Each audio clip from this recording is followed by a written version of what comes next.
got the hardcore trade audience, so I'm glad you guys are here. Yeah, the trade audience. So my guess is that our trade audience is fairly well informed about trade and the benefits of trade. But my name is Matt Blunt. I'm the former governor of Missouri, and I'm currently the president of what's called the American Automotive Policy Council, which is a trade association for FCA and General Motors and Ford. And we primarily focus on foreign trade issues. And I'll explain why we'd have a trade association that does that in the content of my remarks. It's obviously a smaller audience because it is a more esoteric topic. So we'll be happy to be pretty free-flowing. If you want to ask a question, just raise your hand or blurt out your question. That's how we'll make it work. But I will maybe, as I said, I think we've got a well-informed audience. But let me just say that, why is trade important? And I like to think that, the reason we live better today than 1,000 years ago or 100 years ago or 10 years ago is essentially because we've increased human productivity. And we've done that through two ways. One is with enhanced technologies, and the second is through specialization. And the specialization that occurs in our own economy, we take for granted today, but has had a real impact. As somebody decided they're going to be the wheat farmer, they're able to be more efficient because they focus on that. And bakers focus on baking, and so on and so on. And trade really, and that specialization actually feeds in, obviously creates more technological advance. But trade really is just that same specialization on a global scale. There are some things that other countries make better and more efficiently than we do, and there are lots of products that we make more efficiently and better than other countries. And we sort of take for granted. I think most conservatives tend to be free traders. They would at least believe that free trade in a world that really practiced free trade was a good thing. We sort of take that for granted, that Adam Smith, when he wrote The Wealth of Nations, was really taking on these policies of mercantilism that existed all across Europe and the world at the time. It's followed by David Ricardo, who had the whole concept of comparative advantage and how it made sense that everybody got wealthier when we traded with one another and took advantage of everybody's special skills. So that really became sort of a tenet of classic liberalism, which of course is modern conservatism.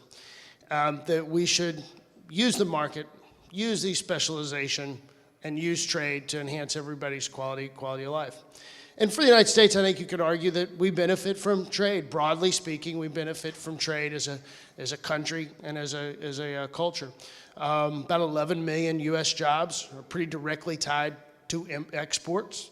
We export lots of products. Of course, we're the agricultural breadbasket of the world. In the auto sector, we export more cars and parts from the United States than anything else. It's about $140 billion a year. The companies I mentioned, Ford and FCA, which used to be Chrysler and General Motors, will export about 1 million vehicles this year, 1 million finished vehicles. So that's about 20% of their production. And we export those products to countries all around the globe. So we're an industry that's really figured out how you take advantage of global trade flows and maximize the benefits of trade. But there are barriers to trade.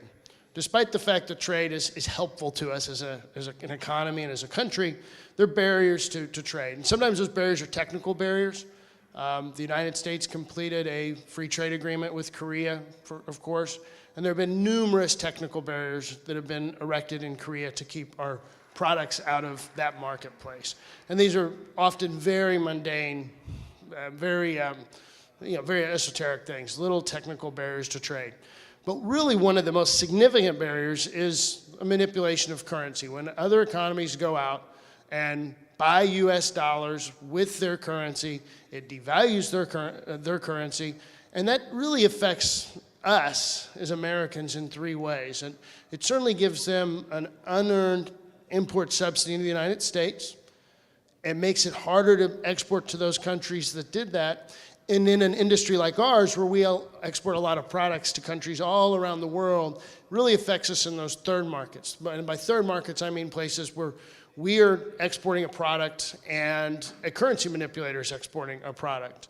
So in our case, for us, in our industry, when the Middle East, which is a heavy export market for the United States and for Japan. When Japan manipulates and devalues their currency, there's a real impact on our sales. So that's how currency manipulation undermines the market. And as conservatives, we believe that the market ought to function and not be subject to this government intervention that devalues currency exchange rates. So as we approach new free trade agreements, we need to do so with the understanding that it's not just about reducing tariffs and even eliminating the technical barriers to trade, but it's also addressing this very significant impediment, which is this devaluing of currencies, direct market intervention, which is why we and others have called for the inclusion in future trade agreements a provision that would define for purposes of the agreement what currency manipulation is, and then have some sort of penalty to penalize it. We can walk through what that might be. You know, there are, in effect today, there are things like the WTO, the World Trade Organization, and the International Monetary Fund that are very clear that countries aren't supposed to manipulate their currency to gain a trade advantage. But there's really no definition around what a manipulation is, or very little definition, I should say, around what manipulation is. And there's absolutely no enforcement mechanism. And a trade agreement provides us with an opportunity to have a very efficient trade enforcement mechanism within the agreement itself. So, as we look at the TPP, which is the Trans-Pacific Partnership, and think about the economies in that agreement, you have economies that have a history of manipulating their currency. Certainly Singapore and Malaysia would come to mind, but Japan would be just really a significant manipulator. Since 1991, they've intervened directly in the marketplace 376 times, which for an advanced economy is really just an unheard of number of interventions. Because you're negotiating this agreement with economies that have a history of manipulating their currency, and the countries that are going to join in the future are Korea and China, which obviously are also manipulators, it's imperative that you have a currency provision in that agreement. And we think that can be done in a way that's entirely consistent with the International Monetary Fund commitments the economies have made and is WTO compliant. You can take the standards that the IMF has laid out as indicators of manipulation and develop a really good three-part test that we and others have endorsed that could be placed in the agreement that essentially just asks three questions that I'll run through quickly. If economy has a current account surplus, and there's nothing wrong with that, but it sets the stage for the other questions. Do you have a current account surplus? If you have a current account surplus, do you have sufficient foreign exchange reserves, which we and others would define as 3 months of imports? And if you have those two circumstances, did you go out and buy additional currency within a 6-month period? Because if you did that, the only reason would be to try and gain a trade advantage. And that three-part test has been validated by people all across the ideological spectrum, from liberal economists to mainstream economists to recently Art Laffer, a principal supply-side economist. And they've said this test works and ought to be included in the Trans-Pacific Partnership, it or something very similar to it. You know, that test would not capture monetary policy, but it would capture this most direct type of market intervention. It, you know, it's again something we think is pragmatic and functional. Unfortunately, despite the fact that economists across the ideological spectrum have embraced it and endorsed it, there has not been a similar response from the administration, despite the fact that the 230 members of the House and 60 members of the Senate signed bipartisan letters calling for the inclusion of such a discipline in the TPP. And the administration's really been deaf to that. So that's why in the Trade Promotion Authority, where I think we could have a debate about whether Trade Promotion Authority is constitutional, but if you assume it is, if in the Trade Promotion Authority, you ought to have really clear direction to the administration that they should seek a strong and enforceable currency discipline in the TPP. And given the administration's typical response to the Congress and lack of responsiveness to the Congress on this issue, and I'm sure a host of others, it's imperative that you provide very clear guidance as to what the negotiators should seek. And that's why we and others have called for the strengthening of the Trade Promotion Authority. If the only reason to have the Trade Promotion Authority, if it's going to be in place, is to tell the administration what the Congress wants to do with the authority they're giving the administration. So that's why you need really clear and direct guidance to the administration about seeking a strong enforceable currency discipline in the Trans-Pacific Partnership and in the TTIP, which is this EU-US FTA. And we think that helps address this big problem of currency manipulation. And the only way to craft a 21st century world-class trade agreement is to address all the impediments to the free market. And a significant impediment to the free market's functioning is currency manipulation. That's why we've called for addressing it.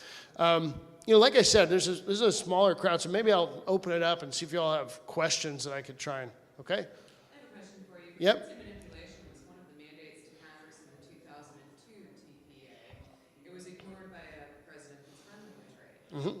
Given this president's history of ignoring anything and everything Congress directs him to do, what guarantees do we have that he will address it in a new TPA? Yeah, I think you have... What I'm asking is, why should we give this president a TPA when it's clear in even from his own statement that he's not going to address Yeah. it? Why should we give him the power Exactly. to enforce again?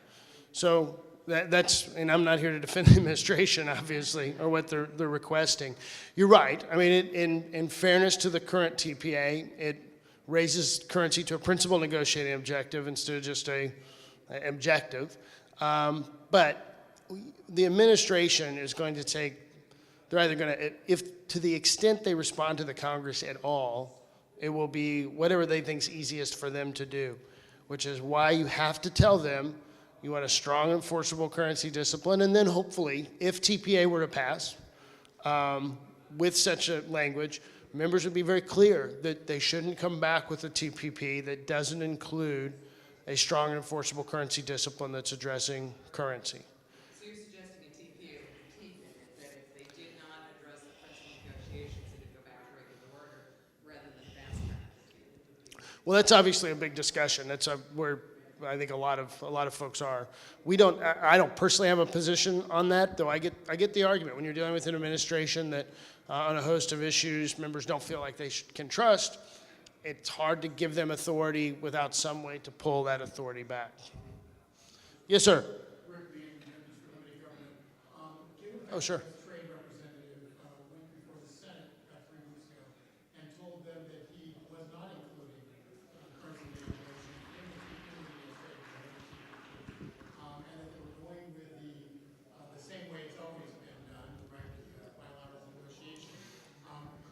And given the fact TPP is at the closing point of negotiation, how can you make, how do you even make an argument that inclusion of even the toughest language into a TPA, which limits, makes it so Congress cannot amend the agreement, would in fact be the best interests of our nation as it relates to our trading partners? So I think you've raised a great question. Our position would be, if you are going to pass a TPA, it needs to have the strong language on currency. And if you're going to pass a TPA that has strong language on currency, you need to be really clear with the administration about what the expectations are. And the administration has to come back to Congress and demonstrate to what extent they've tried to comply with that language. You cannot pass a TPA, and we shouldn't allow anybody to pass a TPA and have the administration immediately disregard it, not do anything to try and negotiate this outcome, and then try and pass the TPP agreement. But as I said in my answer, if you're going to pass a TPA, that's another question. We believe if you're going to pass a TPA, it needs to be a very strong piece of legislation that provides absolutely clear guidance to the administration about what they are supposed to do and what would satisfy the will of Congress. But I'm not answering the if. I think that whether or not you should pass TPA at all is a legitimate question. Yeah. I'm amateur compared to everybody here, but unfortunately that is kind of my question. Why do we need to pass these two? I'm thinking Yeah. the Trans-Pacific Partnership and the Transatlantic Trade and Investment. Sure. Why do we Well, have to do that? I think that goes back to the original, where I tried to start, that if you look to, for example, economists like Adam Smith, who is really the first person to try to define economics as a science, and certainly argued that free markets function better than the government trying to direct activity. He believed that, and I think lots of folks since then have believed, that when you gain access to products that some countries do make better than us, and some countries we can't make at all for geographic reasons or that sort of thing, things we can't grow et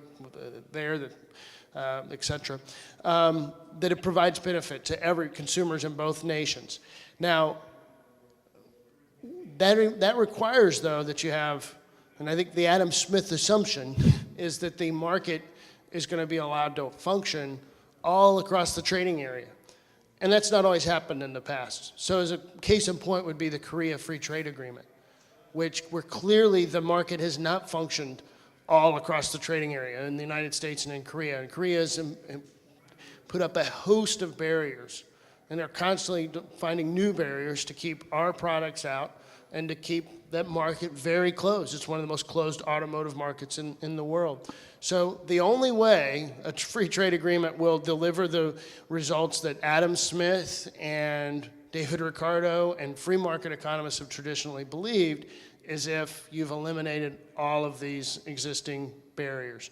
And that's why it is and I think TPP is particularly challenging because you're dealing with a number of economies that have history of mercantilism, where they're trying to just make sure they export a lot more than they import and not give their consumers or our consumers the benefits of one another's products. It makes it really hard to negotiate a good outcome in the Trans-Pacific Partnership. Okay, but as I understand a little bit, I've been reading about this stuff, is that one, this stuff is not being written in a transparent manner. The material is not being, Congress does not have access to the documents that are being written or what's being written in it. And secondly, as I understand it, it's at least like 500 pages.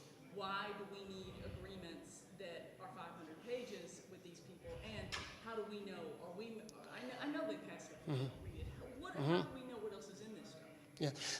Yeah, I'm personally, we have as an industry always supported free trade agreements, but they need to be drafted in a way that provides real free trade. And they do deal with a number of complex issues where we're trying to open their market and ensure they don't erect these barriers. So that's going to create a voluminous, I guess how you say it, documents. But I do think in TPP, it's hard to really negotiate an outcome that's highly beneficial to the United States. We have free trade agreements already with a number of the economies in TPP. So we're really talking about adding free trade agreements with Malaysia and. If we already have them, why do we need to redouble over? Yeah. This just gets more and more. Our position is if you're going to do it, you need to do it right. You need to do it right. Exactly. And that's an if. Yes, sir. And like President of the American Jobs Alliance, and you mentioned, of course, the Korean Free Trade Agreement more recently, and NAFTA back in 2002. I've been very, very close to that. I work with General Motors. I've seen exactly what happened with NAFTA since 2002. And the question would be, how long is it going to be before we quit the myth of free trade? Okay, because it's a myth. So It's a loser. Yeah, we will, and I would, without endorsing individual agreements, I actually think free trade would work if it was what the American people thought. So I think what the American people think is, in a best case, is if we have a free trade agreement, that means they remove all the barriers to our products and we remove their barriers to their products. And we operate on a level playing field. But that doesn't happen in lots of instances. Korea would be a great example. We don't think it's likely to happen if we conclude the TPP with Japan, for example, because of their history of keeping our products out. So I would continue to argue that the Adam Smith and David Ricardo were right, fundamentally theoretically about the potential benefits of free trade, and we've seen some of it. We definitely have seen some of it as tariffs have come down. We export all these agricultural products. We export $140 billion worth of cars and parts. So we send a lot of product that's made by Americans all around the world. So there are some benefits to free trade. I think with the NAFTA, And to demonstrate our credentials, we would probably disagree. I think NAFTA's actually been a fairly effective agreement. Problems, but I think it actually has allowed us to be a more competitive, kept the United States, at least the auto sector, more competitive globally. But I think it's very hard to negotiate even a NAFTA outcome in the TPP. In the TPP, you're talking about economies that aren't interested in even, in my opinion, pretending to really open their marketplace to our products. So if you don't like NAFTA, there is impossible for me to see how you would ever think TPP was a good deal for the American people. What about the ISDS provision, the investor state dispute? Sure. You know, typically the investor state dispute settlement provisions are a position of the United States because we think that in other countries, if you don't have them, the property rights of our businesses can be in question. But it's something the United States has to negotiate for because lots of other countries don't like investor state dispute settlement. We don't have a real firm position as an industry, but go ahead. Well, what you see is multinational corporations then, getting the rights of states, challenging laws passed by Congress. Doesn't that undermine American sovereignty? So, yeah, well, you're still going to have a judicial process. It just ensures that it basically, investor state dispute settlement essentially just says that businesses can bring actions against the government if they think the government has not complied with their due process under the treaty or the trade agreement. It's not a particular concern for our industry because it's something the United States government advocates for aggressively and has. Most of the time they've been negotiating trade agreements under Republicans and under Democrats. But I understand the argument that you're making on it. There's something different about this ISDS, however. All other previous trade agreements, it's been so-and-so versus the United States. It's been versus the country. This is the first trade agreement in history that involves the investor state dispute settlement, whereby a foreign country, and in this case, many of these have SOEs, so really it could be a kingdom, Yeah. suing the state of Alabama or even down to the municipal level. You can get a lawsuit against the Port of Mobile, for instance. Why is this measure now suddenly in this agreement where it's no longer versus the DOJ, who by the way loses 9 out of 10 cases? Now we're going to try and put the states or city and localities up against us? Certainly I understand this is a little bit outside of your manufacturer and your manufacturers association, but I'm curious because you have such a solid understanding, so I'd like your thoughts on this and perhaps some insight into why we go down to a lower level that's even more likely to lose before WTO. By the way, I'm Stephanie Strauss from the Strong Americas. Right. No, it's great. So I think what you're saying, I understand what you're saying. I think that this investor state dispute settlement provision is pretty similar to, more similar to what we've had in the past. Every FTA we have, except for the Australia Free Trade Agreement, has an investor state dispute settlement provision. And it hasn't created the sorts of problems I think you're suggesting. I don't want to pretend to be the expert on investor state dispute settlement, and you've actually raised some questions. I'm going to ask some folks that I think are experts to really dig into it.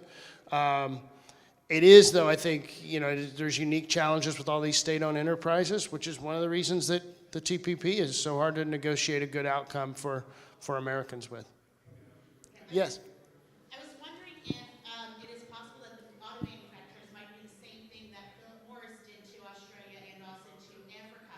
When Philip Morris lost in Australian courts as far as warning labels on cigarettes, they offshored their Asian headquarters out of Australia and put them in Hong Kong and then used a free trade agreement between Hong Kong and Australia and Hong Kong and Africa to sue the African nations in Australia.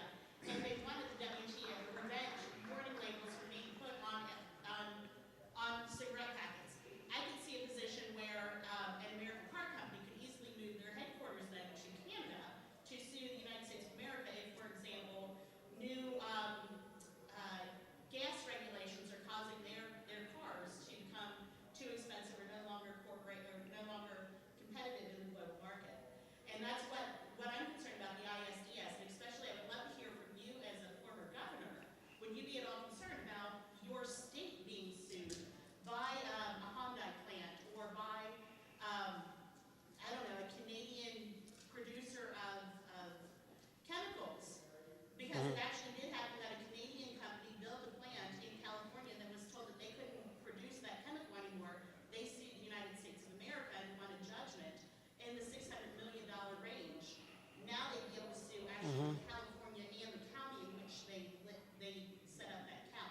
Well, it clearly would be able to survive. You know, I think in those cases, you have to clear a pretty high burden of proof that they've caused real harm to you. And in California, California is California. I wouldn't be surprised at all if they had taken some regulatory action that truly did violate the rights of this company. There's a reason lots of businesses have left California. So I'm not, again, as I said, I'm not going to pretend to be an ISDS expert. You guys have raised some interesting questions that I'm going to want to actually explore myself. It is a position of the U.S. government, though, that we have those provisions in treaties, trade agreements, and that's been the case since the Reagan administration. Yes, sir. Yeah. As long as it's not about ISDS. Okay. Mm-hmm. As a former elected official of the Republican, do you trust President Obama to negotiate a deal behind closed doors that is in the best interest of this country and without the safeguard of allowing Congress to amend that deal if it's found to be wanted? Sure. Do you trust him to negotiate that deal for another deal? Well, I think the implied answer would be that I think that they need much clearer guidance. I think the current currency language, for example, in TPA essentially says negotiate on currency and just get the best outcome you can and do what you guys think's best.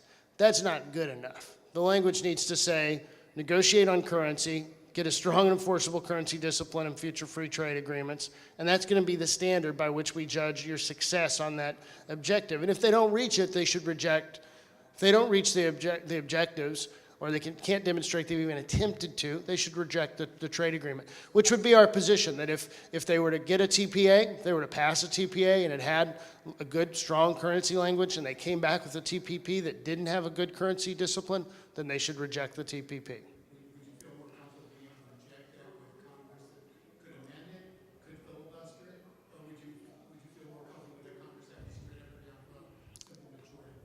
Yeah, well, obviously TPA, we all understand how TPA functions and works, and whether or not the president should have TPA is, I think, sort of a larger question. What I'm trying to address is if there is a TPA, it needs to be much clearer guidance on this and perhaps other issues, but certainly in this area, you got to tell the administration exactly what you expect them to do so that they don't have the sort of flexibility that, frankly, they tell you on a regular basis they want. They will tell you to your face that they want the flexibility around this provision, and they need to be told precisely what they need to do. Yes, sir.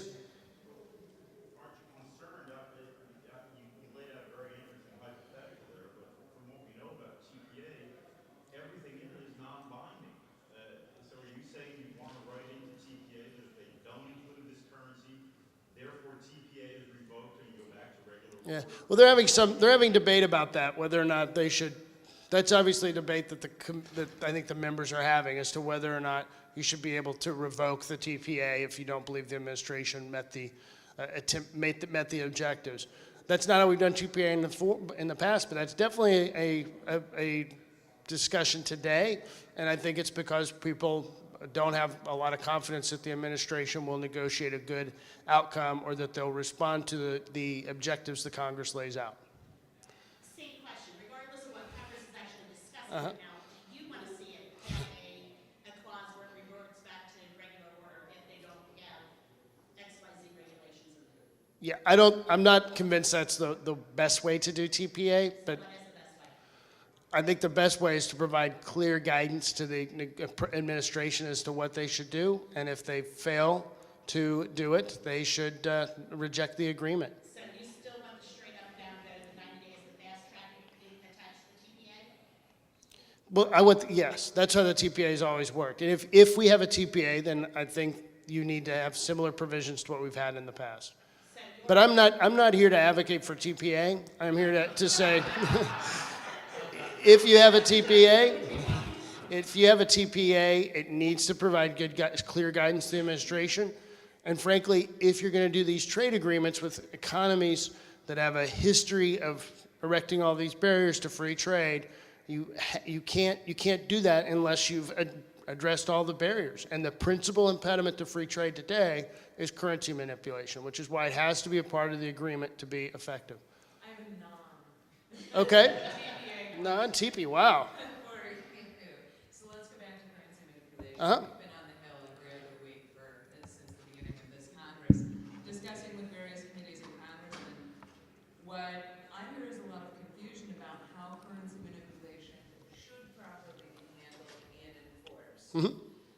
Certainly, Yellen testified just this week that she doesn't believe it has any business being under A trade agreement? WTO and in a trade agreement. However, well, I think a big part of the problem is a disagreement on what currency manipulation Sure. is. But you've used my definition, which is the proper IMF definition. There you go. In your humble opinion, how do you I don't know if it's humble, but it's an opinion. All right, you're unhumble. You're an expert opinion. How do you best address currency manipulation? Do you take it for the WTO, and what sanctions Sure. or what did you Yeah. use as an enforcement? So I think you can clearly make a strong case that currency manipulation could be addressed at the WTO. One reason we think it's best addressed, though, in the trade agreement is everybody would be signing up to a very specific definition, highly consistent with their International Monetary Fund commitments and WTO compliant. And the three-part test, I mean, you obviously know your stuff here in your question. You get our test is that if you've current account surplus with sufficient foreign exchange reserves and you buy foreign currency, that's the test. If you met that test, it's not a test you want to pass, but if you pass that test, you would then lose the tariff benefits of the trade agreement for a year. So you'd go back to the tariffs that we had in place before the agreement went into effect, which really you can't argue is a draconian penalty, but we believe is a sufficient penalty to keep people from manipulating their currency in the future.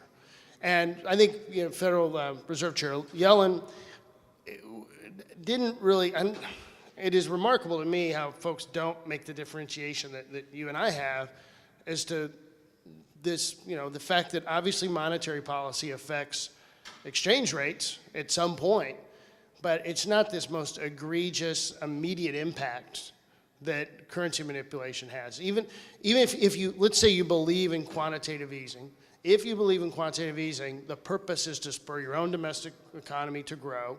And some economies do that in a reasonable way, some do it in an exorbitant way.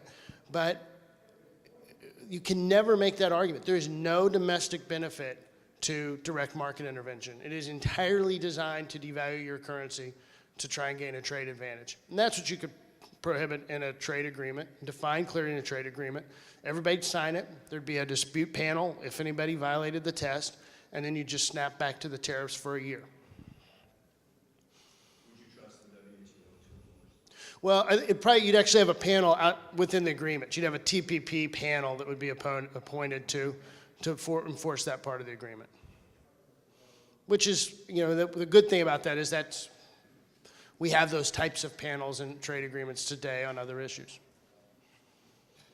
We say to critics that we're currency manipulators Sure. ourselves, and I personally, I'm not a currency expert. We're not doing a very good job of it. We are.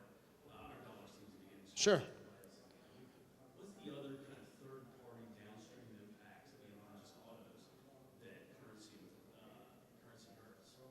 Well, it hurts every sector of the economy. And in fact, it's a little bit, I think one of the reasons autos, we step forward on it is because given the price of our product, 30% decrease in the price is a pretty severe hurdle to get over. You're talking about thousands and thousands of dollars, $8,000 on a $30,000 car. So I think that's why the auto focus on currency is just sort of natural. But it affects the whole economy. If you were to go through, just for example, the ag economy, it might not affect the quantity that they sell, but it certainly affects the dollars farmers receive in their pockets when we don't get a fair price for our products overseas because the currencies have been manipulated elsewhere. So, there's an EPI study that demonstrated about as many agriculture jobs have been lost due to currency manipulation as manufacturing jobs. So that's the impact it has on the entire economy. And sometimes it can destroy an industry. Sometimes it just provides a real impediment to an industry, and like in our case, and other times it just sort of diminishes the full potential of an industry. And ag, I think, would be an example of that. You know, in terms of us, the United States is clearly, as you point out in your question, we clearly have not devalued our currency in any sort of effective way. Even if you look actually at a trade-weighted average during quantitative easing, the dollar did not diminish. There are some currencies, the Brazilian currency would be an example where it did devalue fairly significantly, but on a trade-weighted average, we didn't diminish in any significant way, even across our own QE. And our QE, and we don't have to have an argument whether I think QE is a good policy, but at least the intent was to spur domestic growth. And you know, maybe when Art Laffer was in Washington just a couple weeks ago, he'd say maybe 15 on the list would be something about trade and a little bit of a trade bump. But with the Japanese, for example, and their Abenomics, it's number one on the list. Number one on the list in their Abenomics is driven around exporting their problems elsewhere and sustaining this tremendous overcapacity they have in Japan in the auto sector. Yes, sir. Just a comment with the water company. And when we look at this issue, as you know, Governor, we don't come at it as whining about it. We look at ourselves as a self-help company, a company that didn't take government money. So all we want to do is be left alone. Yep. Let the market work, and don't let the other side come play the ball game with cork bats. But that's what's happening. And when we see it, to your point, it's $8,000 a vehicle. What can folks do with $8,000 a vehicle? You can put it into content. You can put it into R&D. You can put it into pricing, or preventing us from pricing. There are all kinds of market distorting ways that you can take that $8,000 and gain an advantage. In fact, if you just look at the financials, the data, let the data set you free. You look at the other companies and you see they make as much money from having currency at the wind of as the wind at their backs than they do on selling vehicles, and that's wrong. And we need to end that. But I wanted to pick up on one thing that you said about China and Korea, because I'm convinced if we don't do this here, you know, regardless of, and it's an important debate, the whole TPA, the broader debate, but if we don't draw the line on currency now, we're creating a template for all future agreements, whether in this administration or the next administration, and we're greenlighting practices that everybody has said are wrong around the international table. So we've got to put teeth in it now. We've got to do something about it. Thanks for your efforts to do that. Yep, exactly right. Also said that in our reflection on this, the transatlantic and trans-Pacific, they're both adopting agreements. So once they're all signed, sealed, and delivered, anybody can sign them. Yep. If we don't address currency manipulation, we have a real problem, as well as all the other problems in the TPP in specific, because you're carving up the globe into two separate hemispheres. Realistically, these are the trade agreements to end all trade agreements. One side of the world, the other side of the world. If we don't address currency manipulation and so on and so forth, it's never going to get addressed, to play to your point, because these are the last two. Between the two, it's over 70% of global GDP and trade, so we've got to get these right. This is sort of the last bite at the apple on getting trade right, or close to right. I want to circle back to something you had said at the beginning. 2 weeks ago, February 2nd, Examiner had a very good article about the treaties that we had that were passed under a TPA and underperforming. One of those was Korea. The last line of the article said something to the effect of, well, yeah, it's unbalanced right now, but the tariffs haven't kicked in yet. You started off by saying that South Korea has found other blockades to put up that weren't addressed in the trade treaty. Sure. So that even as the tariffs kick in, they still continue with their unbalanced trade. What are some of those? Please educate me. Sure. Is this the Third Way article? Is that who wrote that article? Not the third way. The first one, which was, hold on, I've got it. Okay.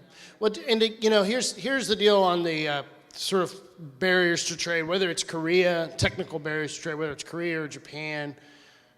We can give you a list of 15 of them, and we could solve all 15, but in a year, there'll be a new list of 15 problems. And Korea, their example, they have a new standard for damage disclosure, which is a process that we have in the United States and a number of states, but it's really well defined, and Korea's developed a very egregious system that's clearly going to be detrimental to folks that move cars across an ocean. They have a new CO2 regulation they're filing, and unlike ours, where our CO2 regulation, whether you like it or not, is not biased towards any one producer or one company, theirs is clearly biased against small importers, which would be most American companies today. There's new testing requirements that they develop on a regular basis. They'll change the tests that are required. The American Chamber of Commerce in Korea actually created a list of current NTBs about 8 or 9 months ago, and there were 16 new barriers. And there's probably not a single one of those 16 that anybody even thought of when we did the agreement. But these are economies that they're closed to our markets. And you've got to have quick dispute settlement whenever they raise these new barriers. And the same is true for Japan, whether it's the fact that they create a lighting system for Japanese vehicles that's entirely unique to Japan, or they use different frequencies on key fobs than we do in the United States. I mean, it's just an intentional effort to make it very hard to break into those marketplaces. And it gives them a real advantage. Just to give you this advantage of scale that they get, so there's 5 million vehicles a year essentially sold in Japan. Toyota sells 40% of those. So they start every year knowing they're going to sell 2 million cars towards the 10 million cars they'll sell globally.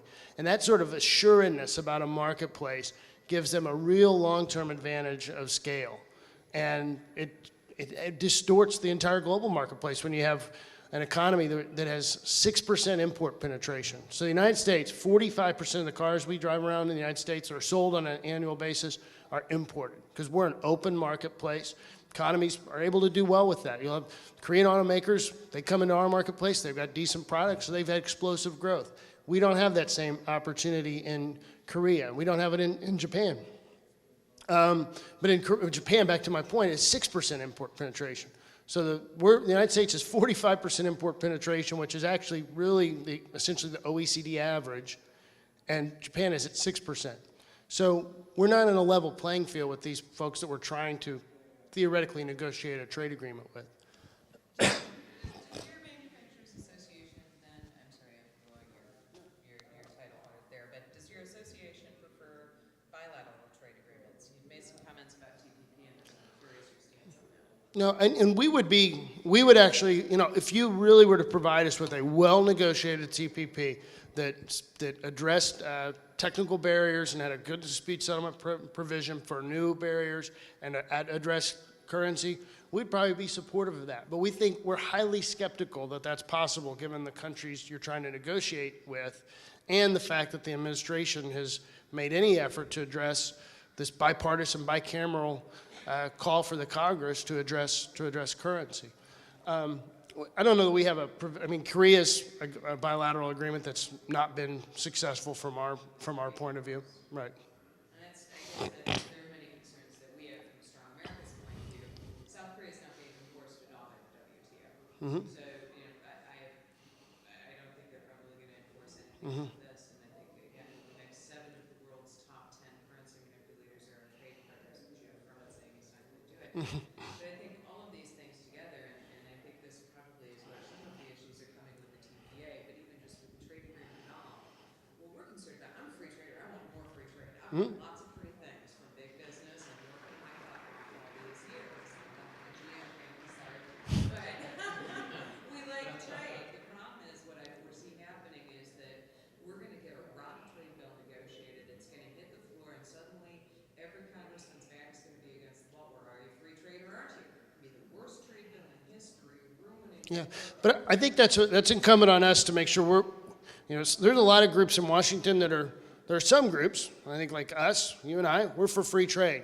There's some groups that are just for free trade agreements. So we need to ensure that the agreements really do provide free trade. And that's where we make the case that the agreement that's been negotiated really isn't a free trade agreement. If that's the case, and we ought to see what they can come back with. But, just to give you an impact, nationally on this currency manipulation. As you point out, we trade with a lot of the manipulators.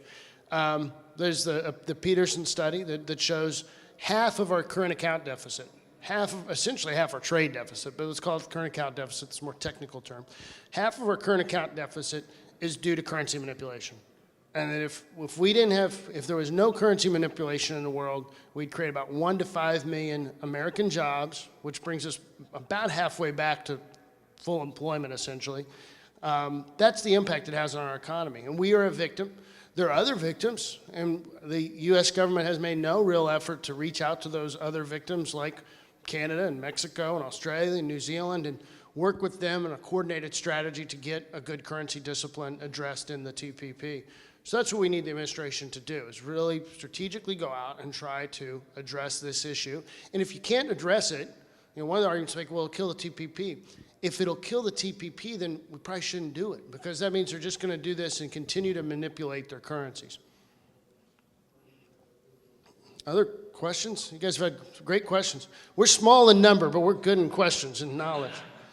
Yes. You got trapped in here, though. You were here for the last one. Well, I meet with Mr. Trump every once in a while, and he obviously is somebody that understands the impact that currency manipulation has on our economy and the need to address it. And we hope he continues out there as a good evangelist for the need to address currency manipulation in the future. Any other questions?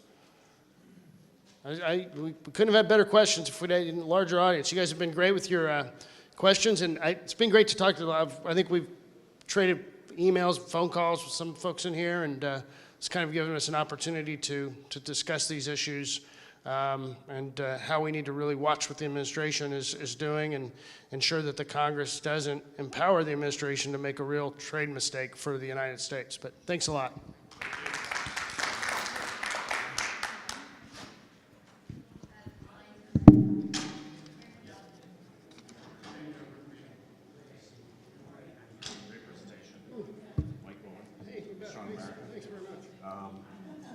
Do you have any lobbying materials for your association that we could get? Because we're on the Hill, they're probably doing this subject, but most of the guys. We got. Give me your card. I will even email you some stuff that you've got. If you